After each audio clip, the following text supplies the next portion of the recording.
Hello friends, welcome to study with Seema. तो आज हम लोग फिर से हैं मॉक टेस्ट नंबर 2 के साथ पेपर 1 के।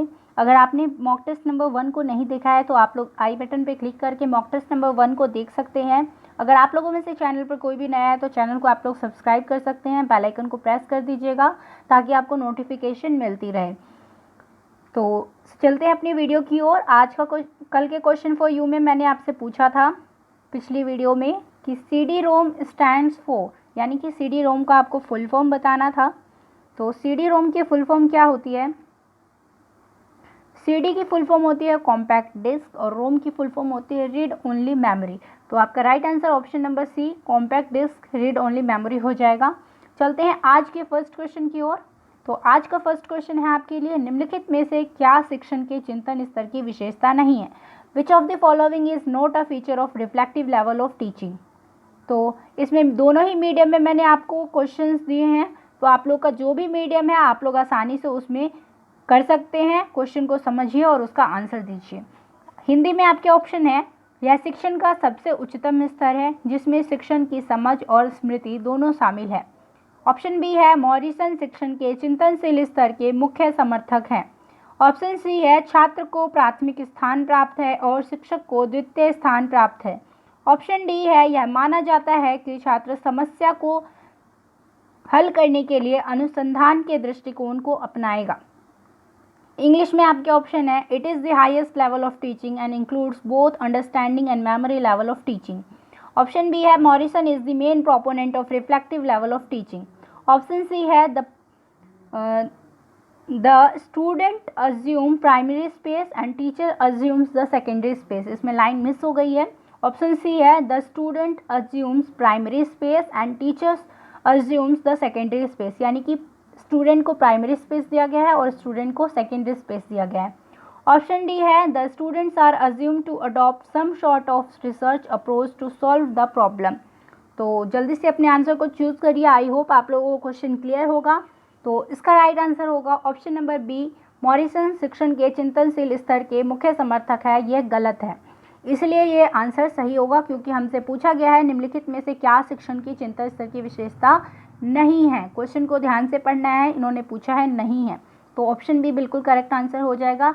मॉक टेस्ट नंबर 1 में मैंने आपको बताया था कि टीचिंग के 3 लेवल्स होते हैं। कौन कौन से होते हैं? मेमोरी लेवल, अंडरस्टैंडिंग लेवल और reflective level.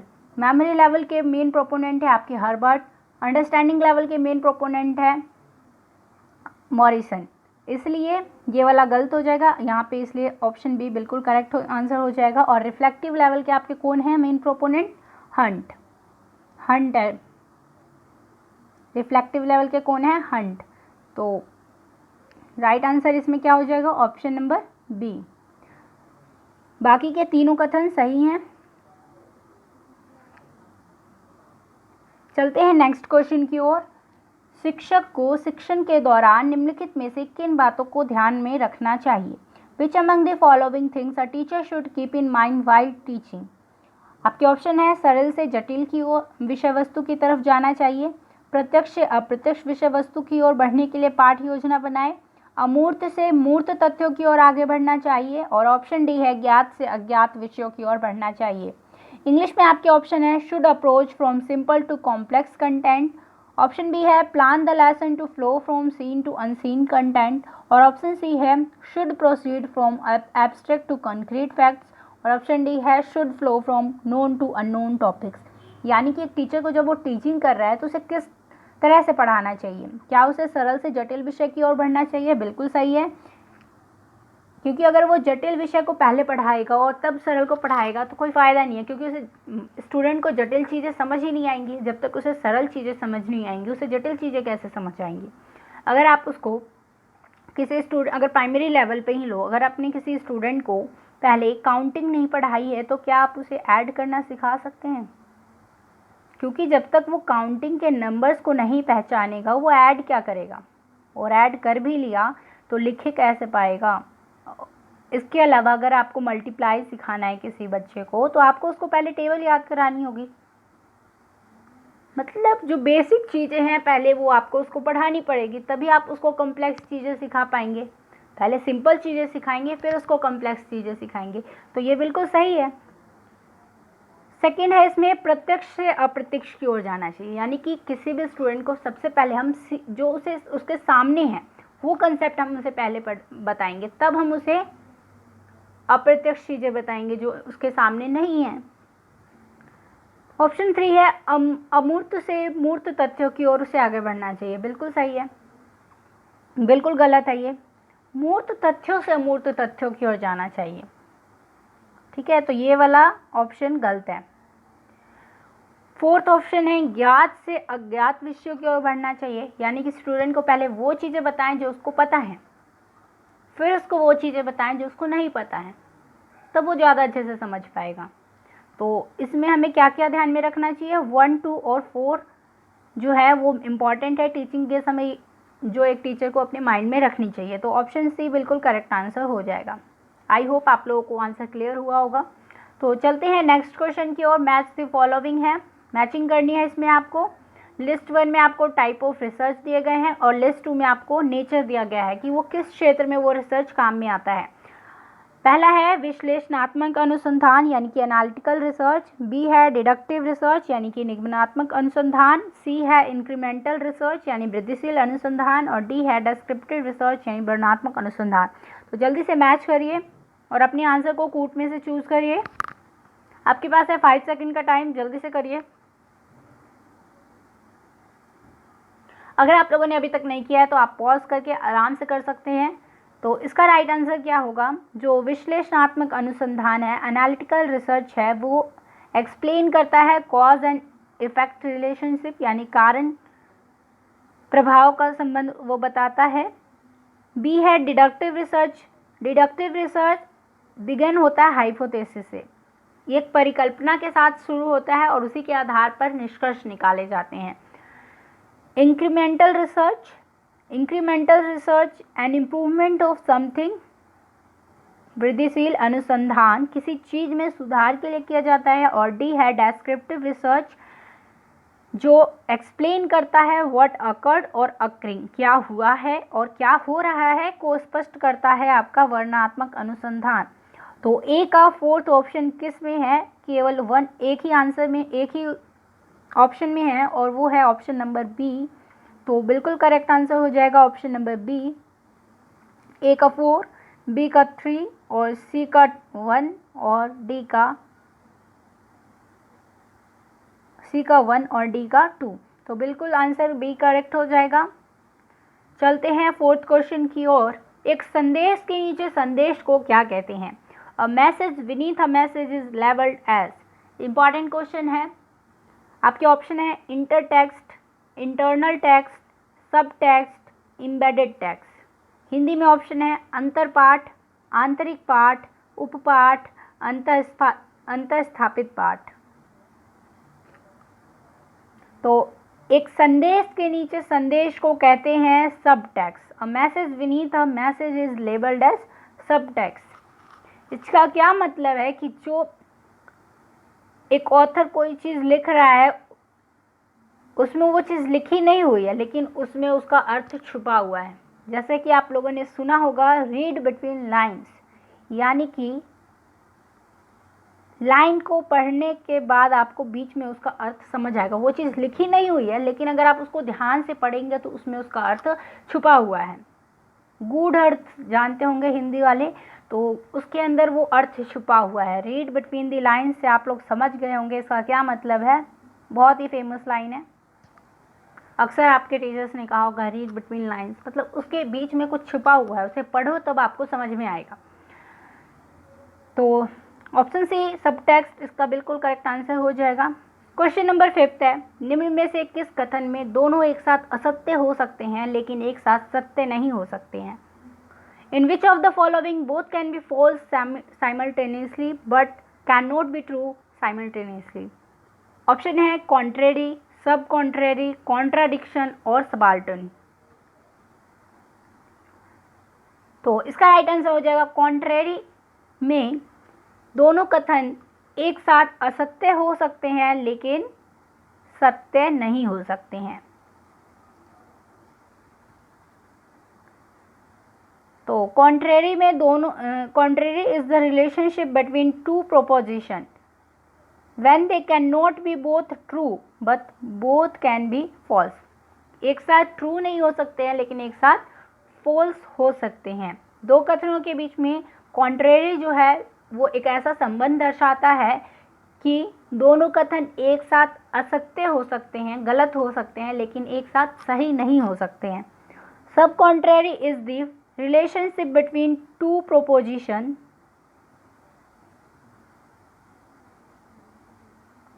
Sub contrary is the relationship between two propositions which cannot be both false but can be both true. Sub contrary दो कथनों के बीच ऐसा संबंध दिखाता है जिसमें दोनों कथन एक साथ सही हो सकते हैं लेकिन एक साथ गलत नहीं हो सकते हैं। फिर है contradiction. Contradiction is the relationship between two propositions which cannot be both true and cannot be both false. Contradiction दो कथनों के बीच में ऐसा संबंध दर्शाता है जिसमें दोनों कथन ना तो एक साथ सही हो सकते हैं और ना ही एक साथ गलत हो सकते हैं। फिर आता है subaltern. Subaltern is the relationship between two proposition which can be both true और बोथ फॉल्स. सबाल्टन दो कथनों के बीच में ऐसा संबंध दर्शाता है जिसमें दोनों कथन एक साथ सत्य हो सकते हैं और दोनों कथन एक साथ असत्य भी हो सकते हैं। ठीक है, आई होप आपको समझ में आ गया होगा। क्वेश्चन नंबर 6 है मैच द फॉलोइंग। इस वाली वीडियो में बहुत है मैच द फॉलोइंग के क्वेश्चन है। तो लिस्ट 1 में आपको दिया गया है इम्पॉर्टेंट डेज और लिस्ट 2 में आपको दिए गए हैं डेट, यानी कि इम्पॉर्टेंट डेज दिए गए हैं किस दिन कौन सा डे सेलिब्रेट किया जाता है। कई बार क्वेश्चन आते हैं तो इम्पॉर्टेंट है, आपको याद रखना है। तो जल्दी से मैच करिए और अपने आंसर को चूज़ करिए। वर्ल्ड एनर्जी डे कब मनाया जाता है, वर्ल्ड एनिमल डे कब मनाया जाता है, वर्ल्ड वाटर डे कब मनाया जाता है और वर्ल्ड एनवायरनमेंट डे कब मनाया जाता है। करिए मैच जल्दी से।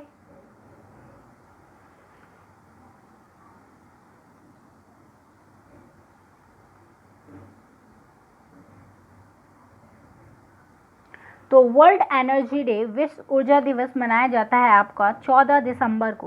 ठीक है। वर्ल्ड एनिमल डे यानी विश्व पशु दिवस मनाया जाता है 4 अक्टूबर को। वर्ल्ड वाटर डे यानी विश्व जल दिवस मनाया जाता है 22 मार्च को। और वर्ल्ड एनवायरनमेंट डे यानी विश्व पर्यावरण दिवस मनाया जाता है 5 जून को। तो ए का 4th ऑप्शन किस में है, एक ही ऑप्शन में है, ऑप्शन नंबर बी में। ठीक है, ए का 4th, बी का 3, सी का 2 और डी का 1st। तो ऑप्शन बी बिल्कुल करेक्ट आंसर हो जाएगा। चलते हैं नेक्स्ट क्वेश्चन की ओर। फिर से है मैच द फॉलोइंग। इसमें आपको लिस्ट 1 में पॉल्यूटेंट दिए गए हैं यानी प्रदूषक दिए गए हैं और लिस्ट 2 में उसके प्रभाव दिए गए हैं, इफेक्ट दिए गए हैं। तो जल्दी से मैच करिए।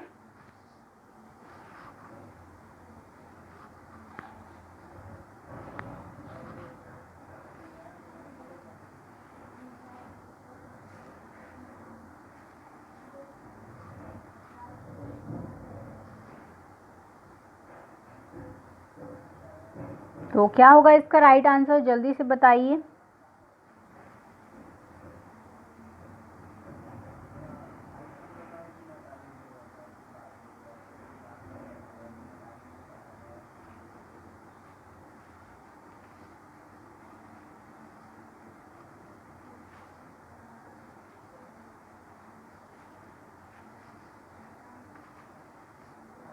तो ओजोन जो, अगर आपने आई होप कर लिया होगा, ओजोन जो है उसका इफेक्ट होता है फेफड़ों का नुकसान।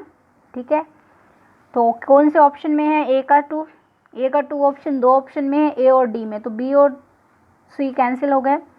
अब देखते हैं बी का, आर्सेनिक। आर्सेनिक से क्या होता है, damage red blood cells and kidneys. और अमोनिया, जल निकायों का अम्लीकरण। और डी है वॉलेटाइल ऑर्गेनिक कंपाउंड्स, बाष्पशील कार्बनिक यौगिक से कोहरे का बनना एक इफेक्ट है। तो राइट आंसर क्या हो जाएगा, option number A.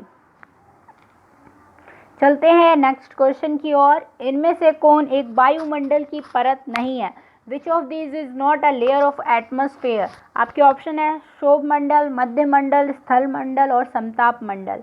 Troposphere, mesosphere, lithosphere और स्ट्रेटोस्फेयर। तो राइट आंसर इसका क्या होगा, लिथोस्फेयर, यानी कि स्थल मंडल वायुमंडल की एक परत नहीं है। फिर से आता है मैच द फॉलोइंग का क्वेश्चन, क्वेश्चन नंबर 9th। इसमें लिस्ट 1 में आपको दिए गए हैं बैरियर्स यानी कि बाधाएं, और लिस्ट 2 में दिए गए हैं आपको टाइप ऑफ बैरियर्स यानी कि बाधाओं के प्रकार। तो जल्दी से मैच करिए। अगर आप लोगों ने मैच नहीं किया है तो आप लोग वीडियो को पॉज करिए, मैच करिए, तब वीडियो को दोबारा से देखिए। तो इसका राइट आंसर क्या होगा? साइज ऑफ ऑर्गेनाइजेशन एक ऑर्गेनाइजेशनल बैरियर है, एनवायरमेंट स्ट्रेस एक फिजिकल बैरियर है, सिलेक्टिव परसेप्शन एक साइकोलॉजिकल बैरियर है, और लिंग्विस्टिक एंड कल्चरल ये एक सिमेंटिक बैरियर है। तो ये पहले से ही मैच किए हुए हैं। 1 2 3 4 इसका बिल्कुल करेक्ट आंसर हो जाएगा। क्वेश्चन नंबर 10th है अल्फ़ाबेटिकल सीरीज का, तो आप लोग जल्दी से इसको करिए।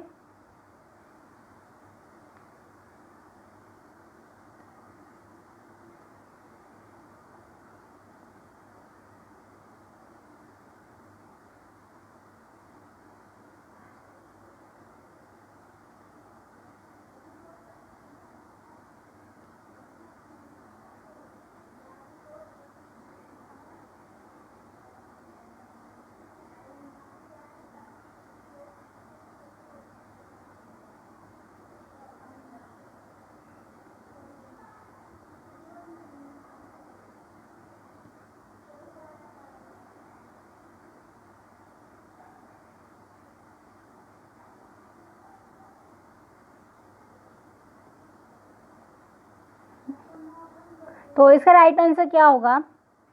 तो इसका राइट आंसर होगा ऑप्शन नंबर ए, WAL। कैसे होगा? देखिए, M से P की ओर जब हम बढ़ रहे हैं तो +3 हो रहा है, P से T की ओर बढ़ रहे हैं तो +4 हो रहा है, और T से जब हम फिर से जाएंगे तो +3 होगा, यानी कि +3 +4 +3 का ये सीरीज चल रहा है।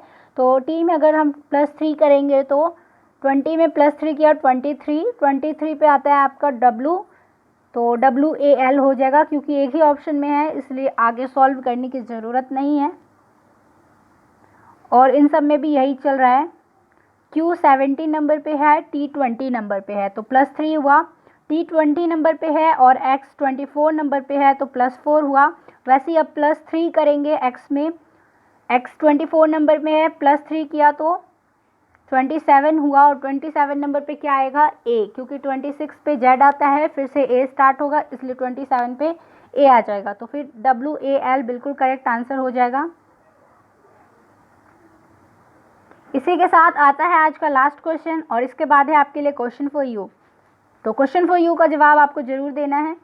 क्वेश्चन नंबर 10th है, जब छात्र आत्मनिर्देशित होता है तो इसे कहा जाता है? When the learner is self-directed, it is termed as andragogical learning, pedagogical learning, distance education learning, or none of the above। Hindi में आपके ऑप्शन है प्रौढ़ शिक्षा प्रणाली, शैक्षणिक अधिगम, दूरस्थ शिक्षा, इनमें से कोई नहीं। तो जब छात्र आत्मनिर्देशित होते हैं, सेल्फ डायरेक्टेड होते हैं, तो इसे हम कहते हैं एंड्रागोजिकल लर्निंग। तो चलते हैं आज के क्वेश्चन फॉर यू पे। If Mohan is represented by the code KMFYL, then count will be represented by. किसी कोड में मोहन को KMFYL लिखा जाता है तो उसी प्रकार से काउंट को क्या लिखा जाएगा? आपके ऑप्शन है AMSLR, MSLAR, MASRL और SAMLR। तो आई होप आपको क्वेश्चन क्लियर होगा। तो इसी के साथ आज के लिए इतना ही। Thanks for watching, have a nice day.